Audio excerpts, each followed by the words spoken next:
Hello 108 class, Mr. McHugh here with you on a bonus page 5 of Talking Class Note videos.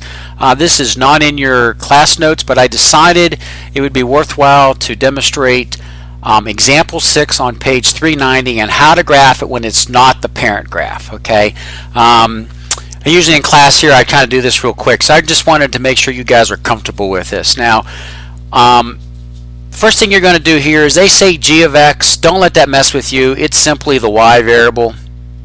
Y equals -2 divided by x minus 3. Now, they ask you to graph this, and I'm a big believer in expanded XY table, but you don't have to go crazy. And again, look on page 390. You could see their horizontal XY table, but I'm going to show you by hopefully a more efficient way to do this. And so now that you've studied the parent graph, you know you have got those odd shapes, something that looks like this, and something's going to go like this.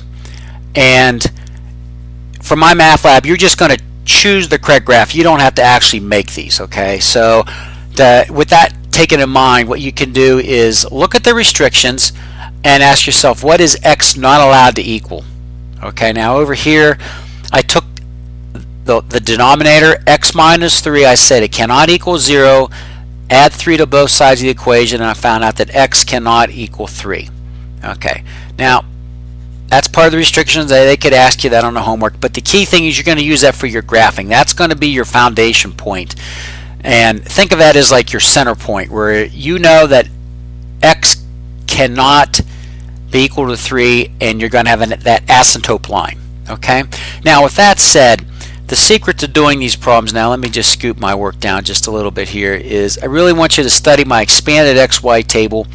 I started with 3 because 3 minus 3 is 0, it's undefined. Okay, now, then what I did is I looked at the 2 in the numerator, and if I had 2 divided by 2, I would get 1. I'm doing this like reverse engineering this, I guess I would call it, from my engineering days. And I went, ooh, well, I know what that would be. 5 minus 3 is 2. So I chose 5. You get to pick. This is input. You get to pick the values. Pick smart values. This is the process, and this is the output, just like a function, because it is a function, because you see g of x. They could have called this f of x also. Don't let it mess with you. It doesn't matter what they call it. Okay, so I noticed here I went from 3 to 5, I went 2 units of the x. So 5 minus 3 is 2. 2 divided by 2 is 1. Here's the shortcut. Go back 2 units. 3 minus 2 is what? 1. Stick that into the equation. What's 2 divided by 1 minus 3?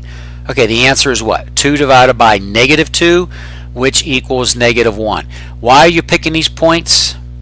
Because they are the elbow points. That's where that point where the graph is been going horizontal, drops quickly, starts going vertical. Been going vertical, drops quickly, and goes horizontal. Okay, and if you can find those 2 points and you know where the value of x is undefined, you can easily pick out the options that they give you. Okay, so here's what I mean.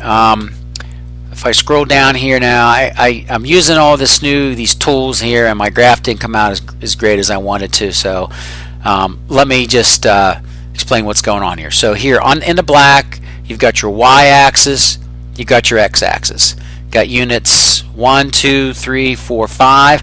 I drew a red line when x equals 3 because that is the asymptote. Okay, I'm abbreviating it. X equals 3 is the asymptote. That red line means the graph cannot touch it. Also, on the previous graph, I forgot to talk about the horizontal asymptote, and that is when on the x-axis, when y equals 0 is also the asymptote, and that's what that red line is on the x-axis. The graph can never touch that. It can never cross it. Okay, and that's because of the whole fraction thing. No matter what number you put in here for x, you will always have a fraction, so you will never get you'll never cross that x-axis or y equals 0. Okay, so now what I did was I simply graphed 1, -1, and I graphed 5, 1 over here, the second elbow point. Okay, and then now I'm just going to freehand sketch it. You're going to come here, come down, hit the elbow point, and keep going vertical. Up here I can show this a little more. You can come up high if you want. You don't have to go this crazy. You're coming down, hitting the elbow point, and you're going Okay, and so what you're seeing here, actually you should put arrows on these. They go on forever and ever, ever and ever. But you can see from here that you can see the general shape of the graph. You don't have to be absolutely precise, and you could pick it. Okay, that's all. I just wanted to put that bonus page on there. I'm hoping that helped you out with when you do the homework problems on those. So key thing to remember, number one, oh, by the way, I forgot to tell you the domain.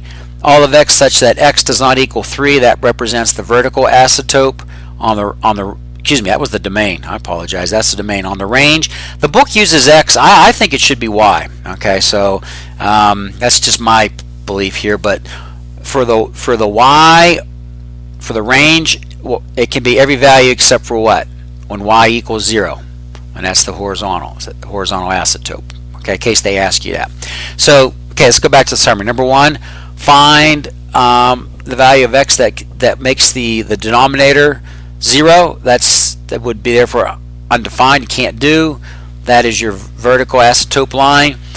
Go figure out what value will give you a number divided by another number which equals 1, and whatever how many units you go, if you go up 2, you go back 2, and you should be okay and have it.